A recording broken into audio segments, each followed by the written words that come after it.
ही आहे लामायुरू मॉनेस्ट्री जवळील मूनलँड, जिथे निसर्ग आणि अध्यात्म याचा सुंदर संगम पाहायला मिळतो.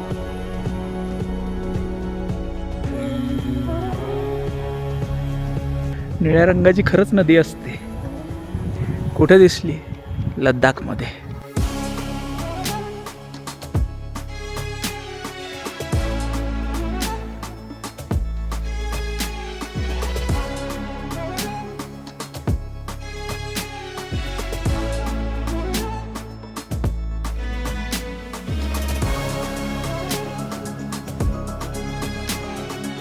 मला खूप थंडी लागली आहे.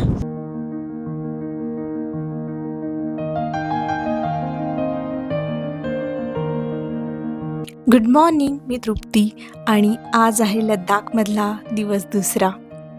काल मुंबईवरून आलो आणि इथे लेहमध्ये हॉटेल बोधी ट्रीमध्ये राहिलो.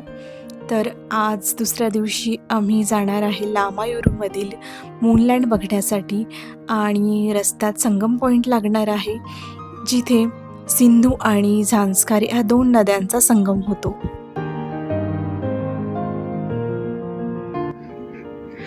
माझा ब्रेकफास्ट आहे आणि समोर असा व्ह्यू, छान ऊन पडलंय. तर ब्रेकफास्टमध्ये आज लद्दाखचा इथला ट्रेडिशनल ब्रेड खमीर आहे.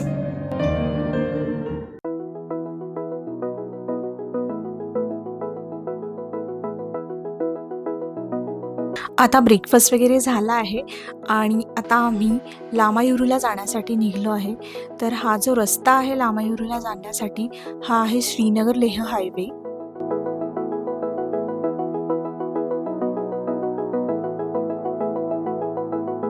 लेहपासून लामायुरू 115 किलोमीटरवर, तर संगम पॉईंट 33 किलोमीटरवर आहे. लामायुरूला पोहोचण्यासाठी लेहपासून साधारणतः 1-2.5 तास लागतात. आज वातावरण खूप चांगलं आहे, छान ऊन पडलंय आणि त्यामुळे थंडी थोडी कमी जाणवतीये.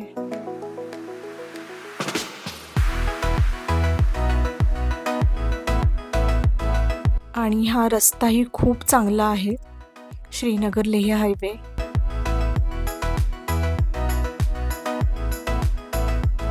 रस्त्याच्या दोन्ही साईडला उंचच्या उंच डोंगर रांगा आहेत.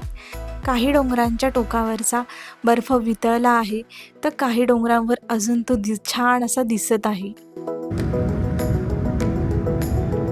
ये यहाँ पे रोक लेते हैं अपन 2 मिनट. इधर की उधर मैग्नेट इधर यहीं यहाँ पे यहाँ कहीं.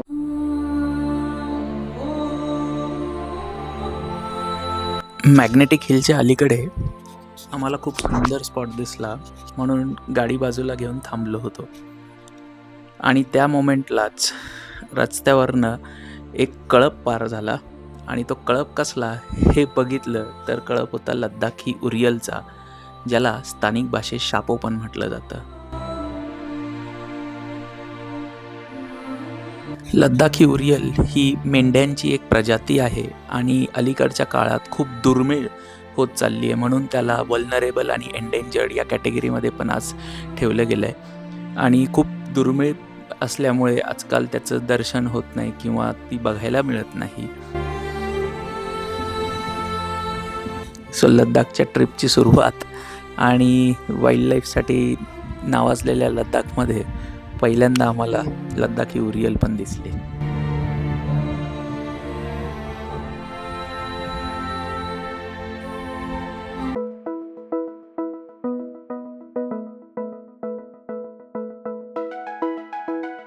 आता ज्या लडाखी उरियल दिसल्या ना, त्यांचं दर्शन क्वचितच होतं असं म्हणतात. आणि आम्हाला त्या दिसल्या अशा रस्त्यावर खूपच छान वाटलं. आमची गाडी जेव्हा रस्त्यावरून येत होती तेव्हा त्या रस्त्यावरून क्रॉस झाल्या आम्हाला आणि त्या जवळजवळ 10 ते 15 होत्या.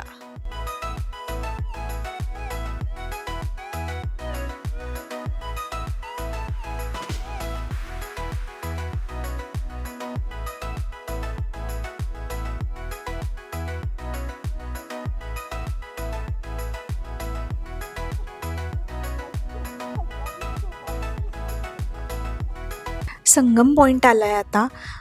अगदी रस्त्यावरच हा स्पॉट आहे, श्रीनगर लेह हायवेवर. वरून रस्त्यावरूनच खाली हे असं दृश्य दिसतं.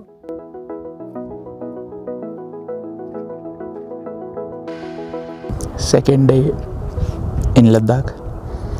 ॲक्लिमॅटाईज केलं काल आणि आज सकाळी निघून पहिल्या ठिकाणी आलो आहे. मस्त ऊन असल्यावर हे जे समोर दिसतं आहे ना, हे निव्वळ डोळ्याला दिसतं आहे. ना काही फिल्टर, ना काही अजून काही लावायची गरज. अप्रतिम असा व्ह्यू आहे. यात 2 रंग दिसतात आपल्याला. एक डाव्या बाजूला येणारी एक हिरवट रंगाची नदी जी सिंधू आहे, समोरून जी निळसार कलर जो आहे ती झंस्कार आहे. आणि या दोन्ही नद्यांचा इथे संगम होतो. खूप कॉमन पॉईंट आहे, पण अनुभव घ्यायला अप्रतिम आहे. Superb experience.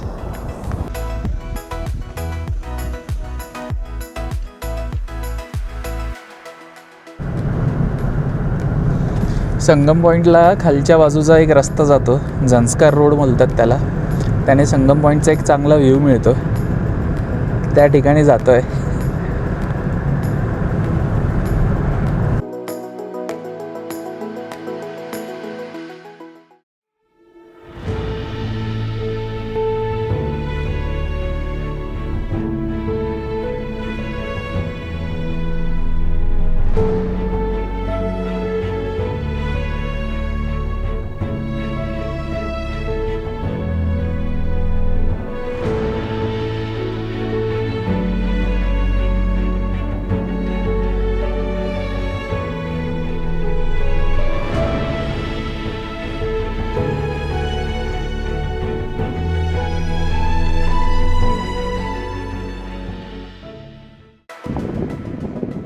झांस्कार नदीच्या कडेनेच थोडं पुढे आलो तर नदीच्या किनारी यायला, थोडं खाली यायला आम्हाला रस्ता दिसला. तर आम्ही आता इथे नदी किनारी आलो आहे. आता इथे थोडा वेळ थांबू. कॅम्पिंग करायला खूप मजा येईल इथे.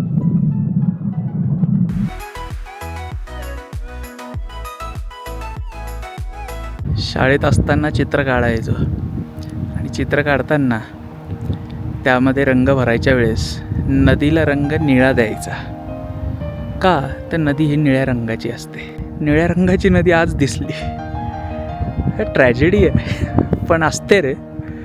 निळ्या रंगाची खरंच नदी असते. कुठे दिसली? लद्दाखमध्ये. सो आलो आहे आम्ही झंस्कार नदी बघायला. झंस्कार रिवर साधारण झंस्कार व्हॅलीमध्ये ओरिजिनेट होते आणि या संगम पॉईंटला ती सिंधू नदीसोबत मिळते.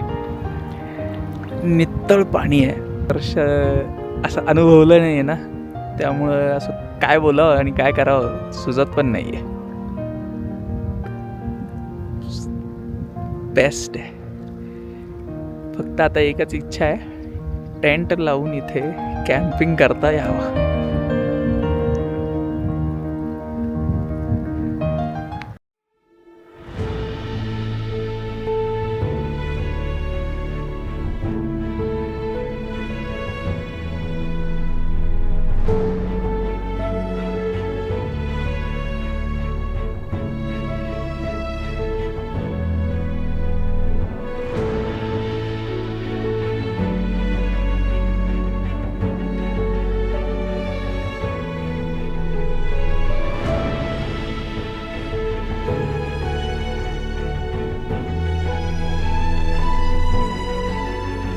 झंस्कारच्या नदी किनारी थोडा वेळ थांबलो.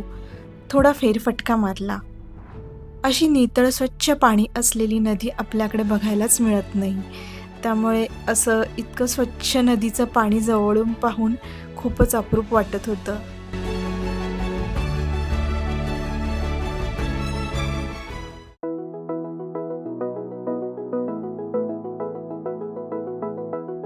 आता लामायुरू जवळ जी मूनलँड आहे ती बघायला जात आहोत.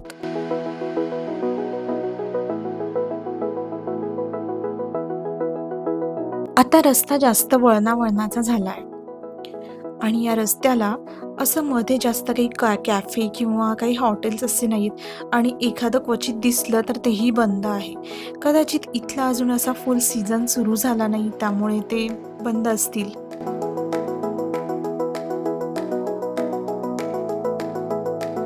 आपली नाही का एक ड्रीम लाँग ड्राईव्हची इच्छा असते. त्यामध्ये लांबच लांब रोड असावा, गर्दी अजिबात नसावी आणि आजूबाजूला लँडस्केप्स खूप सुंदर असावे. अगदी हीच इच्छा घेऊन आम्ही लद्दाखला आलो आणि हा जो समोर रोड आहे तो याहून काय वेगळा आहे. अफलातून.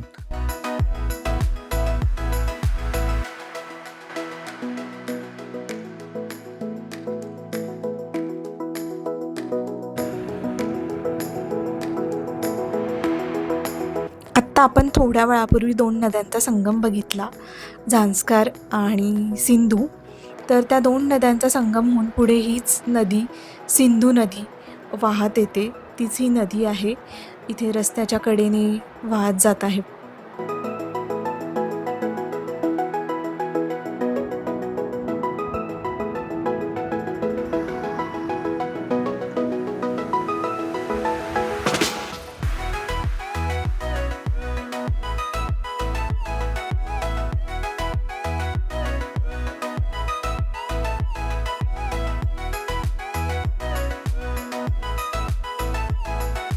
आत्ता जी ही समोर दिसत आहे ती लामायूर मॉनेस्ट्री आहे. आत्ता आपण मॉनेस्ट्रीत जाणार नाही आहे कारण की आता लेट झालं आहे. तर आता आपण लामायूर मॉनेस्ट्रीच्या मागे जी मूनलँड तयार झाली आहे ती बघणार आहोत.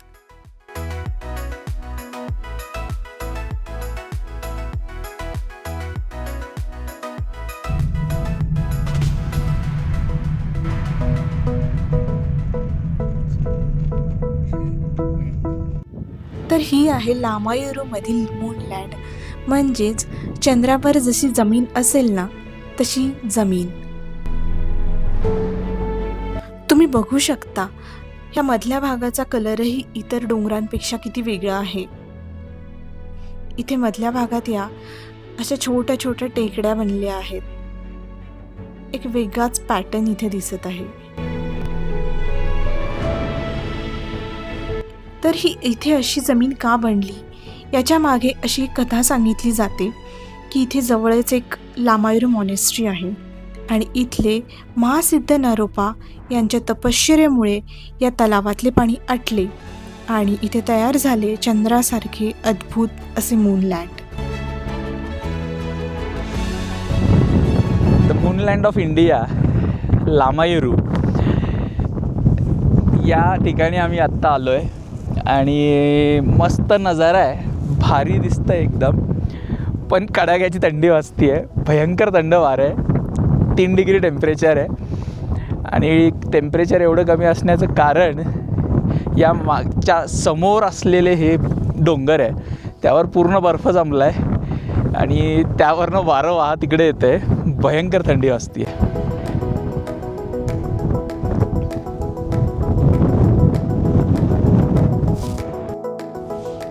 इथे साईडला छोटी टेकडी आहे आणि वर चढून जायला जागा आहे आणि तिथून छान व्ह्यू पण आहे. तर आता आपण तिथे जाऊ. खाली दिसतंय मूनलँड दिसते.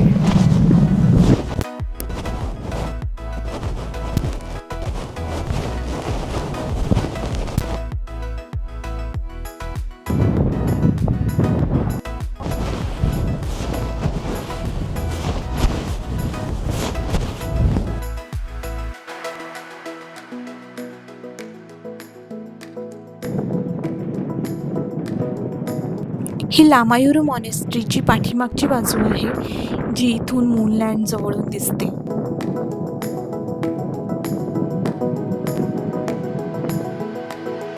खूप थंडी आहे पण शांत आहे आणि व्ह्यू खूप सुंदर आहे. छान स्नो कवर्ड माउंटेन दिसत आहेत. खूप खुश आहे. हे बघ मला खूप थंडी लागली आहे आणि बॉटल खालीच विसरली आहे. थोडंच वरती येणार होते, पण हळूहळू आणखीन वरती चढत आले, कारण की छानच व्ह्यू दिसत होता.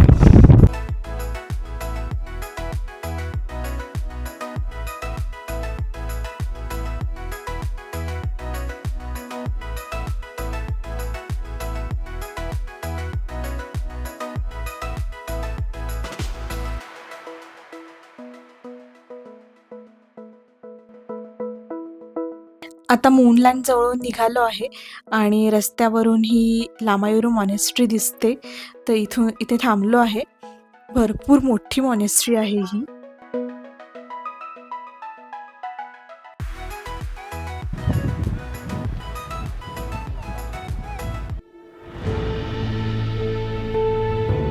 लामायुरूतून लेहला येताना परत डोंगरावरती आम्हाला एक वेगळा कळप दिसला आणि थोडे मोठे प्राणी वाटले. तर कळप होता तिबेटन आयबेक्सचा. तिबेटन आयबेक्स हे शेळीची एक प्रजाती आहे आणि कळपाने राहणारे पूर्ण यातले नर आणि मादा यांचा एक पूर्ण कळप राहतो. त्यातले विशेष करून नर जर बघितला तर लांब जाड आणि अशी मागे वळलेली त्याची शिंगे असतात. आणि सगळ्यात वैशिष्ट्य म्हणजे कुठल्याही डोंगराळ भागामध्ये कितीही खडकाळ भाग असू द्या किंवा उंच कडे असू द्या, हे पूर्ण कडे उतरतात आणि चढतात एकदम सफाईदार पद्धतीने. तर त्याची देखील आम्हाला प्रचिती आली आणि ते बघायचाही आनंद मिळाला.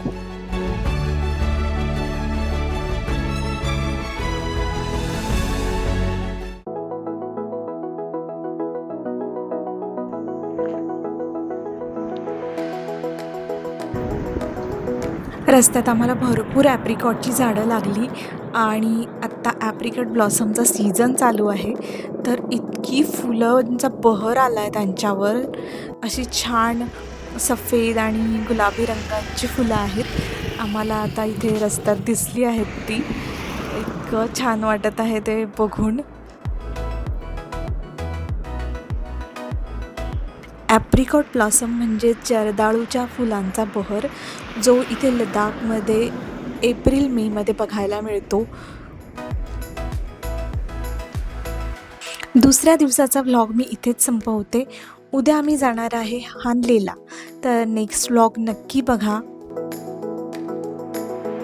जर तुम्हाला हा व्हिडिओ आवडला असेल तर कॉमेंट करून मला नक्की सांगा. लाईक करा, सबस्क्राईब करा आणि तुमच्या प्रियजनांसोबत शेअर करा. Thank you for watching.